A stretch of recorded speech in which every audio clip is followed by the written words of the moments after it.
नमस्कार दोस्तों, मैं पुखराज शर्मा आप सबका स्वागत करता हूं आपके अपने YouTube चैनल श्री करनी कॉमर्स क्लासेस। चलते हैं दोस्तों करंट अफेयर्स 13 और 14 जून 2020 की तरफ। सबसे पहले मां सरस्वती को नमन करके यही कामना करता हूं कि आप विश्व का कल्याण करें। चलते हैं दोस्तों find out the face competition, यानी पिछले वीडियो में मैंने आपको एक सेलिब्रिटी दिखाई थी। आप है मिस वर्ल्ड 2019 जमैका की टोनी आन सिंह।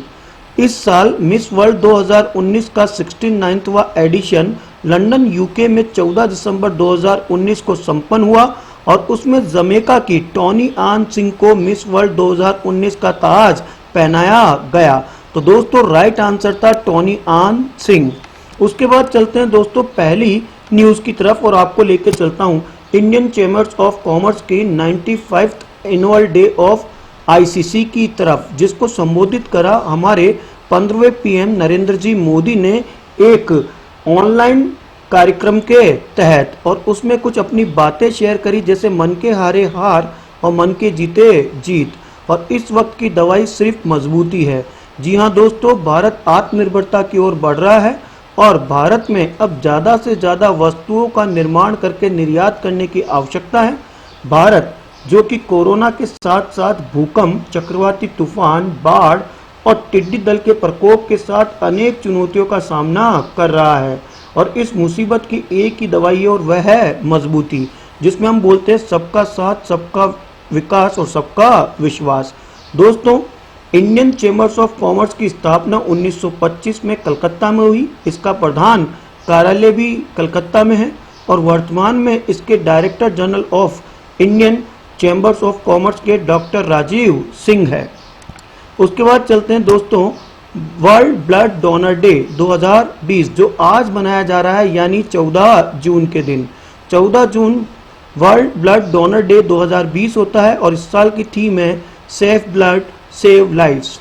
दोस्तों ये 14 जून इसलिए सेलिब्रेट किया जाता है वर्ल्ड ब्लड डोनर डे क्योंकि इस दिन बर्थडे एनिवर्सरी होती है साइंटिस्ट कार्ल लैंडस्टीनर की, जिन्होंने नोबेल पुरस्कार जीता था उनकी खोज discovery of the ABO blood group system, और उनके इसी बर्थडे एनिवर्सरी को WHO के द्वारा यानी वर्ल्ड हेल्थ ऑर्गेनाइजेशन के द्वारा वर्ल्ड लेवल पे वर्ल्ड ब्लड डोनर डे मनाया जाता है। तो इस साल की थीम के ऊपर आपको ध्यान देना दोस्तों, SBSL, इससे जल्दी याद हो जाएगा सेफ ब्लड सेव लाइफ्स। अब कैसे याद होगा दोस्तों वो देखिएगा।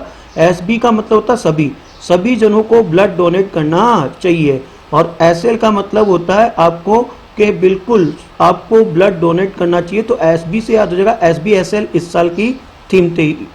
उसके बाद चलते हैं दोस्तों एको डे की तरफ, जो है world day against the child labour. International labour organisation के द्वारा 12 जून के दिन world day against child labour celebrate किया जाता है, जिसका मुख्य उद्देश्य 14 साल से नीचे के बच्चों को चाइल्ड लेबर कार्य ना कराया जाए। और इस साल की जो थीम है वह है कोविड-19 protect the children from child labour now more than ever. दोस्तों इंटरनेशनल लेबर ऑर्गेनाइजेशन की स्थापना पेरिस पीस कॉन्फ्रेंस के तहत 29 अक्टूबर 1919 के दिन स्विट्जरलैंड के जिनेवा में हुई थी, और वर्तमान में इसके हेड गाय राइडर है। और इंटरनेशनल लेबर डे जो हम सेलिब्रेट करते हैं दोस्तों ग्लोबल लेवल पे, वह 1 मई के दिन मनाया जाता है। उसके बाद चलते हैं दोस्तों green Mizoram day. Green Mizoram day 2020 11 जून के दिन मनाया गया।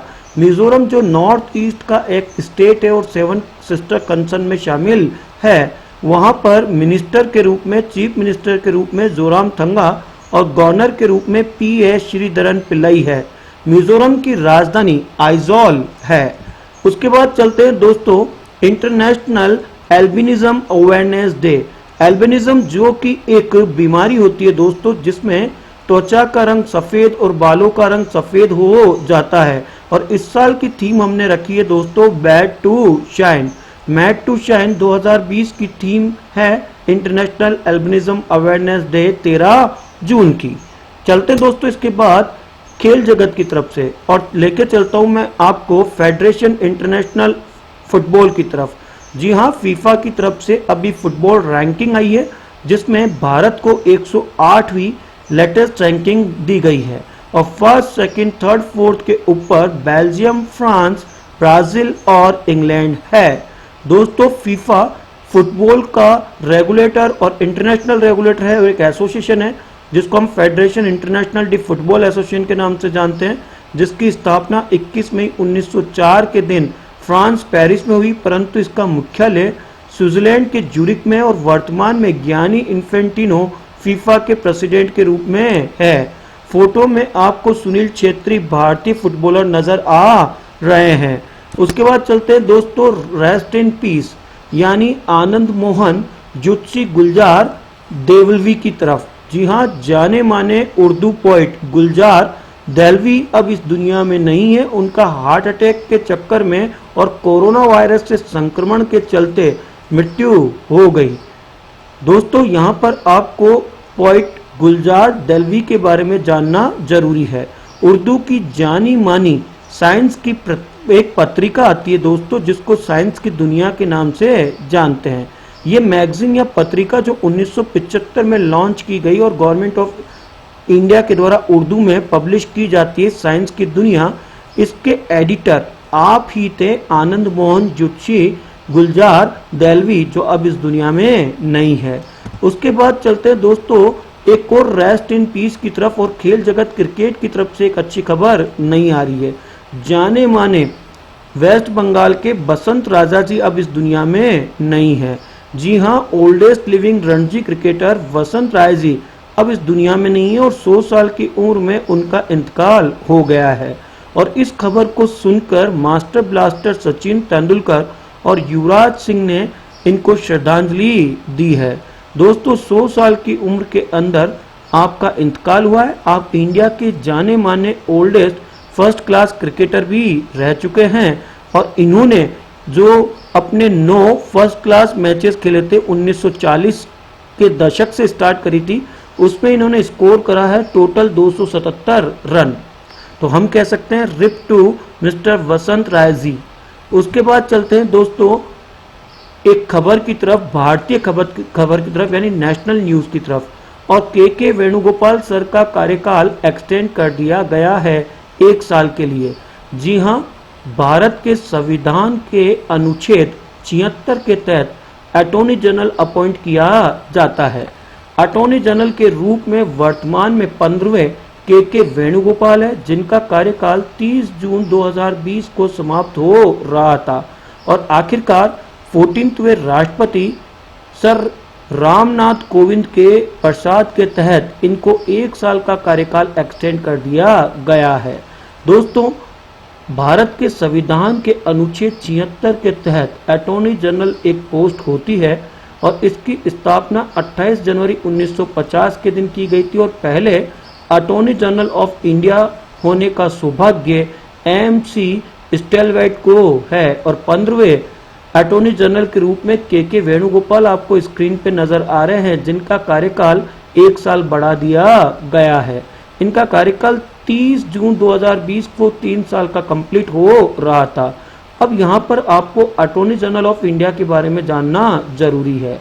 Attorney general of India Indian government का चीफ लीगल एडवाइजर होता है और साथ में प्राइमरी लॉयर होता है सुप्रीम कोर्ट ऑफ इंडिया का। मैं ऐसे भी कह सकता हूं कि they can be said to be the advocate from government side, यानी भारत सरकार के गवर्नमेंट साइड का वह एडवोकेट भी होता है और उनको लीगल नॉलेज भी होती है। दोस्तों के वेणुगोपाल सर के यदि कार्यकाल में कुछ मैं इनके अचीवमेंट बताऊं तो 30 जून 2017 के दिन इनका अपॉइंटमेंट किया गया था और उसमें प्रणब मुखर्जी ने इनको अपॉइंट करा था 3 साल के लिए और इनका कार्यकाल 30 जून 2020 को जो खत्म हो रहा था उसको 1 साल के लिए एक्सटेंड कर दिया गया हमारे 14वें राष्ट्रपति वर्तमान के रामनाथ कोविंद जी के द्वारा। दोस्तों इन्होंने मुकुल रोहतगी को जो है वो रिप्लेस करा था और अटॉर्नी जनरल ऑफ इंडिया के रूप में इन्होंने भारत की अटॉर्नी जनरल ऑफ इंडिया की पोस्ट ली थी। उसके बाद चलते हैं दोस्तों आगे और proud to be Indian and women empowerment का एक अच्छा एग्जाम्पल आपके सामने है दोस्तों। Anmol Narang become the first Sikh women to graduate from US military academy at West Point. जी हाँ, एक उपलब्धि है अनमोल नारंग जी की, जिन्होंने मान बढ़ाया है भारत का और अमेरिकी सैन्य अकादमी से स्नातक पहली सिख महिला है अनमोल नारंग, जो कि वेस्ट पॉइंट स्थित यूनाइटेड स्टेट मिलिट्री एकेडमी से स्नातक की डिग्री पाने वाली पहली सिख महिला बन गई है। और नारंग ने कहा है कि ये ख्वाब पूरा होना जैसा लग रहा है। तो दोस्तों अनमोल कौर नारंग ये पहली सिख महिला बनी है जिसने कि वीकेंड से graduate from US military academy West Point से करी है। उसके बाद चलते हैं दोस्तों इंडिया नेपाल के सीमा विवाद की तरफ। आखिरकार नेपाल ने जो मैप अमेंडमेंट है उसका बिल पारित कर दिया है। तो लिपुलेख, काला पानी और लिम्पुदरा पर यह दावा करा है नेपाल ने, और नेपाल के जो नक्काशीबाजी हमें मंजूर नहीं है, और सदन में जो है नेपाल ने इस नक्शे को मंजूरी दे दी है। नेपाली संसद के निचले सदन ने विवादित राजनीतिक नक्शे से संबंधित संविधान संशोधन विधेयक को आखिरकार मंजूरी दे दी है, और अब इसे नेशनल असेंबली में भेजा जाएगा, और भारत ने इसे अस्वीकार्य बताया है। सदन में विपक्षी दलों ने विधेयक का समर्थन तो किया है, परंतु नक्शे में लिपुलेख, काला पानी, लिम्पुदारा का नेपाल में अपने क्षेत्र में दिखाया है, जिसकी कि भारत ने निंदा की है। दोस्तों ये काठमांडू में संशोधन पारित हुआ था और वहां पे नेपाली लोगों ने इसकी खुशी जाहिर की थी। अब आगे क्या होगा? यदि ये विधेयक नेपाली संसद के उच्च सदन में पारित हुआ और राष्ट्रपति ने इसे मंजूरी दे दी तो ये संशोधन हो जाएगा, और विधेयक में संशोधन लाने के लिए सांसदों को 72 घंटे का वक्त देना होगा। तो एक अच्छी न्यूज नहीं है ये दोस्तों नेपाल की तरफ से, क्योंकि लिपुलेख, काला पानी और लिम्पुदरा पर दावा जो है वो एक वीकेंड से इंटरनेशनल डिस्प्यूटेड था between the India and Nepal, और नेपाल की जो निचला सदन था उसने इस विधेयक को मंजूरी दे दी है। दोस्तों यहाँ मैप में मैं आपको बताना चाहता हूँ कि ये देखिएगा मैप में जो नेपाल दिखाया गया है, और ये पिथौरागढ़ के बिल्कुल पास वाला एरिया है जिसको हम कह सकते हैं लिपुलेख, काला पानी और लिम्पुदारा। और ये एक विवादित एरिया था जो कि भारत और नेपाल आपस में विवादित कर रहे थे, और इम्पोर्टेंट जो था वो लिपुलेख पास का था दोस्तों, जो कि उत्तराखंड पिथौरागढ़ डिस्ट्रिक्ट का एक पार्ट है, और इसी लिपुलेख से होते हुए मानसरोवर की यात्रा की जाती है। दोस्तों मानसरोवर जाने के लिए, कैलाश मानसरोवर के लिए 2 दर्रे बड़े होते हैं, एक नाथुला दर्रा जो कि सिक्किम में है, और एक लिपुलेख दर्रा जो कि यहाँ से जाना पड़ता है आपके पिथौरागढ़ यूपी से होते हुए, जिसको हम कह सकते हैं नेपाल के जरिए बिल्कुल मानसरोवर की यात्रा करने के लिए। तो ये जो काली रिवर वाला एरिया, जो काला पानी, लिपुलेख और साथ में लिम्पुदरा है, इसका बिल नेपाल सरकार ने पारित कर दिया निचले सदन ने, लेकिन अभी ऊपरी सदन में ये बिल पारित होना बाकी है। उसके बाद चलते हैं दोस्तों, भारतीय रेल ने एक विश्व कीर्तिमान करा है। भारतीय रेल पूरे विश्व में पहला रेलवे बना है जिसने double stack container train OHE electrified region में स्टार्ट कर दिया है। दोस्तों अभी हाल ही के अंदर हमारे रेल मंत्री पीयूष जी गोयल ने इसकी जानकारी दी है कि इंडियन रेलवे ने क्रिएटेड करा एक बेंचमार्क, और इन्होंने सेटिंग करी है एक new world history successful running की double decker container train with a contract wire of 7.57 metre height. और ये जो पहला हाई राइज ओवरहेड इक्विपमेंट जिसको हम OHE कह सकते हैं, जिसको हम इलेक्ट्रिफाइड टेरिटरी कह सकते हैं, ये वेस्टर्न रेलवे के द्वारा चलाया गया पालनपुर से बोटेड स्टेशन गुजरात के मध्य। तो पालनपुर से लेके जो बोटेड स्टेशन गुजरात में, उसमें ये डबल डेकर चलाया गया, और ये विश्व कीर्तिमान भारतीय रेलवे ने करा है। यहाँ पे आपको भारतीय रेल मंत्री भी याद होना चाहिए दोस्तों, जो कि वर्तमान में पीयूष जी गोयल है। उसके बाद चलते हैं दोस्तों एक किताब की तरफ, और हाल ही में लॉकडाउन लाइसेंस के नाम से जो शोभा डे है, उन्होंने अपनी एक किताब जारी करी है दोस्तों, जिसके अंदर पब्लिश की गई है साइमन एंड शेल्टर इंडिया के द्वारा। और ये लॉकडाउन लेसन बुक जो है वो 2 है शोभा डे के द्वारा, no love lost and other story. उसके बाद चलते हैं दोस्तों अगली खबर की तरफ, और बर्थडे बॉय की तरफ लेके चलता हूँ, जिनका आज बर्थडे है।